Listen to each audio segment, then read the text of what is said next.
Just stop what you're doing right there. Yeah, I see you there on your phone about to blow up my comment section about either the title or the thumbnail of this video. And I get it, because it's got to be clickbait, right? But here's the deal. I'm on record recently in the knife community for making unpopular statements such as S30v is dead or S30v isn't a super steel. And I've done my research on S30v. If you thought that S30v getting phased out had to do with either hype from newer super steels or from channels like myself taking a baseless stance on the steel in general, I'm going to dedicate this video to proving why that just isn't true. I'm Rollshambo, this is Steel Snobs, and today we're finally going to put to rest our beloved and dearly departed CPM S30v. Let's go.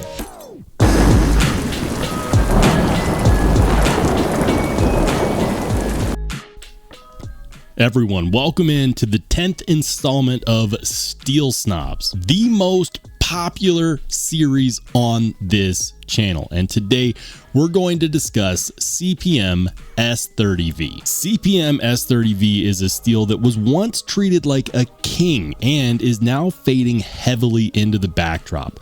We are seeing less knives than ever coming out in S30v, and many people truly want to understand why. But to truly understand the rise and the fall of this steel, we need to dig deep into how S30v initially came to be and why it's significant to the term super steel. It all starts with a former crucible industry metallurgist and director of technical review, Mr. Dick Barber. Dick says that he was attending the annual Oregon Knife Collectors meeting when he approached a knife maker that you may have heard of and asked him why he wasn't using any of Crucible Industries' alloys to make his knives. You know this knife maker because he is none other than Chris Reeve of Chris Reeve Knives himself, who at the time was using a steel that is very little used today called BG42. According to Mr. Barber, Chris responded with, "If you make something better than BG42, I'll buy it." Now talk about incentive. Crucible immediately started the S30v project. The goal in mind was being able to create a steel that would be workable for knife makers and give the best combo of toughness, wear resistance, and corrosion resistance. Not to mention, they also took the initiative to interview a true pantheon of then great and now legendary American knife makers. Knife makers such as Sal Glesser, Ernie Emerson, Tony Marfione, Bill Harsey, and Tom Mayo. Armed with the feedback from some of the greatest American knife makers, Dick Barber and Crucible set out not only to create a great steel, but specifically a great steel for knives that would leave no doubt in anyone's mind on which steel they should choose to make their blades. During this process, Crucible kept returning to Chris Reeve not only to test out their new alloy, but as a thank you for his collaboration on the project, they made sure that Chris was the first knife maker to have access to commercial quantities of S30v when it was released later in 2001. Now you might be wondering, what exactly is S30v and what made it so crucial to the knife making industry back in 2001? It all comes down to the knife steel properties themselves. And to get a good idea of what kind of properties we're dealing with here, we will turn to the man that many consider to be the modern day knife steel messiah, none other than Dr. Laren Thomas himself, who is an accomplished metallurgist, an author, the creator of KnifeSteelNerds.com, and, by the way, the inventor of the most hyped steel today, MagnaCut. Dr. Thomas has used his own scientific methods to measure the efficacy of different steels in as much of a controlled environment as possible to rate each steel's properties in the categories of toughness, wear resistance, which he calls edge retention, but we'll get to that later, and corrosion resistance. To keep things simple, the higher the rating number, the better it is in each category. For now, let's just take a look at S30v's properties alone, and then in direct comparison with some other well-known steels. According to KnifeSteelNerds.com, S30v scores a 4 for toughness, a 6 for wear resistance, and a 7.5 for corrosion resistance. Back in 2001, this was a veritable basket of properties that had many people championing S30v as a reigning stainless super steel with what was considered at the time to be a very balanced mix of goodness, a cornucopia of performance, if you will. For comparison's sake, let's see how it stacks up against another popular steel from that time, D2. D2, by contrast, rates a 3.5 for toughness, a 5 for wear resistance, but only a 4.5 for corrosion resistance. And while performing closely but not quite as good in toughness and wear resistance, D2 really loses the knife steel property comparison most heavily in the corrosion resistance category. And given the steels that were being used in 2001 to make knives, it looks like S30v was truly the bee's knees.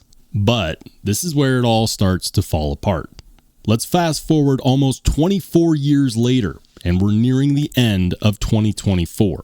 The knife making industry has seen booms in both popularity and in membership, leading to innovations in manufacturing and heat treatment processes. Few knife manufacturers still use S30v. In fact, to date, despite the historical significance of collaboration, not a single Chris Reeve knife is made in 2024 using S30v knife steel. There are still a few knife makers holding on though, Benchmade and Spyderco chief among them. However, recently, Spyderco released a new knife called the Bodacious, and in their standard material composition of G10 and S30v. But for $280. Damn! The community was furious. And if you don't believe me, you should check out the comment section of reviews for this knife on social media platforms, with many community members stating that at that price point, they'd much rather wait for the knife to be released in a different steel. So then, what happened? Why did S30v get effectively booted from the hearts and minds of the average EDC enthusiast, and why have the majority of the knife manufacturers all but ceased to buy this once vaunted knife steel? Many people will incorrectly state that S30v is still an amazing knife steel by comparison, but has fallen from favor due to trends in the community for newer knife steels. The irony here being that nobody, and I do mean nobody, would consider S30v to be a better steel for your blade than, for example, CPM 20CV, also known as M390. This is significant because S30v is actually over a decade newer than M390, a steel that wasn't even designed to be used in knife making specifically. For another direct comparison, here's the difference between S30v's properties on Knife Steel Nerd's rating sheet and M390's. And it's not just M390 that the average enthusiast with an opinion would rather have either. S90v is also about 5 to 6 years older than S30v and is also more widely accepted today by enthusiasts due to its massive advantage in wear resistance. So now that we've effectively established that newer steels is not the culprit behind S30v getting phased out, does that mean that the subset of S30v loyalists are just being stubborn? No! The answer is a resounding maybe. And while we could leave the comparisons at the doorstep of KnifeSteelNerds.com's direct property ratings, let's take it just one step further and see the difference in the real-world comparisons, utilizing cut test data collected by the channel Cedric and Ada. It's important to note that there are variables in cut tests that can easily skew data in different directions. Variables like edge geometry, manufacturer heat treat protocols, and especially the material that's being cut. The only way to truly leave it up to the knife steel properties, and only the knife steel properties, is to test multiple knives from the same company heat treated the same way with similar edge geometry and average out the results before comparing similar knives with different steels in the same fashion. As for how S30v performed in real-world cut tests involving sessile rope and one man determined to see how much it could cut, the answer is unfortunately not that impressive. The data sheet we're using highlights 3 cut tests specifically. The first on a Spyderco Sage 2 with a 17-degree edge where it performed 260 cuts before being considered dull. The next was a Spyderco Shaman with a 20-degree convex micro-beveled edge that only lasted 191 cuts. And lastly was testing another Shaman, again this time with a 17-degree edge where it scored the highest at 310 cuts. By comparison, there's also data for other Spyderco knives also with 17-degree edges in different steels, such as the Spyderco Mule Team 3 in S30v, which hit 700 cuts. The Mule Team 11 in M390, which had about 680 cuts. The Mule Team 23 in 20CV that had 650 cuts. So obviously in this arena, S30v's 17-degree edge bevel performance is being heavily outshined by the likes of S90v and M390, but maybe other companies just do it better than Spyderco. Maybe Spyderco should just stay away from S30v and leave it up to other companies? Maybe not. 2 Benchmade 940s were also tested, and these with 16-degree edge bevels, the higher performing one reaching 330 cuts. And lastly, a knife from a company called Hardcore Hardware takes the lead for S30v, maxing it out at 425 cuts, which is still not holding an edge nearly as well as 20CV, M390, or S90v, all of which are older steels than S30v. And if you want to know just how bad these cut test comparisons really get, just check out how similar S30v's performance is when compared against one of the most well-known budget steels out there. I am talking about ingot-based D2. Ingot-based D2 tool steel reflects very similar cut test performances to S30v. Check out these results. Now, does any of this mean that S30v is a bad steel, though?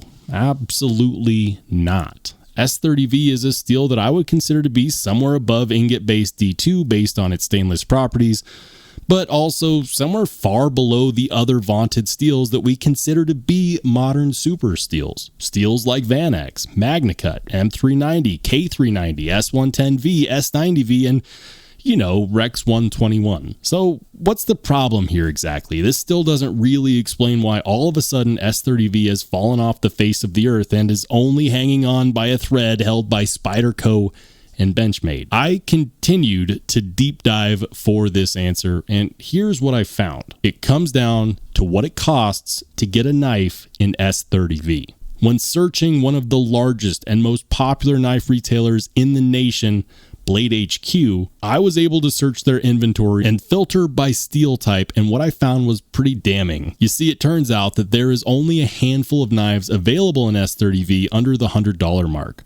7 to be exact. By contrast, they have 1,474 knives in S30v that is over the $100 mark. And this is significant considering that most people prize edge retention of a knife steel over everything else.